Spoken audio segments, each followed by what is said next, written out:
नालासोपारा पूर्वेकडच्या गालानगर भाजी मार्केटमधील रस्त्यावरचं पाणी ओसरलेलं नाहीये। रस्त्याच्या काही ठिकाणी पाणी साचलेलं आहे आणि सकाळपासून पावसाची रिपरिप सुरू आहे।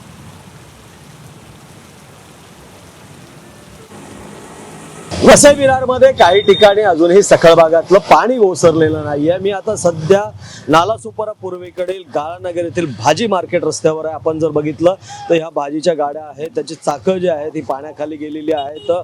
हा जो सखल भाग आहे या ठिकाणी काल मुसळधार पावसामुळे पूर्णपणे जनजीवन विस्कळीत झालं होतं। रस्त्यावर पाणीच पाणी होतं, गुडघ्याच्या वरपर्यंत या ठिकाणी पाणी होतं।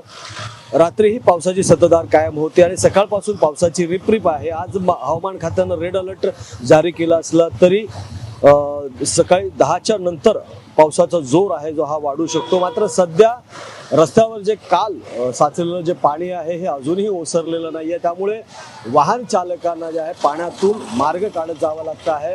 हवामान खात्यानं रेड अलर्ट जारी केल्यामुळे जे शाळा कॉलेज आहेत त्या बंद आहेत, त्यामुळे शाळेच्या बसेस व शाळेय विद्यार्थ्यांना आज त्याचा फटका बसलेला नाहीये। मात्र 10 नंतर जर पावसाचा जोर वाढला तर मात्र येथील जनजीवन हे विस्कळीत होऊ शकतं। प्रभाकर कुडालकर, एबीपी माझा, नालासोपारा।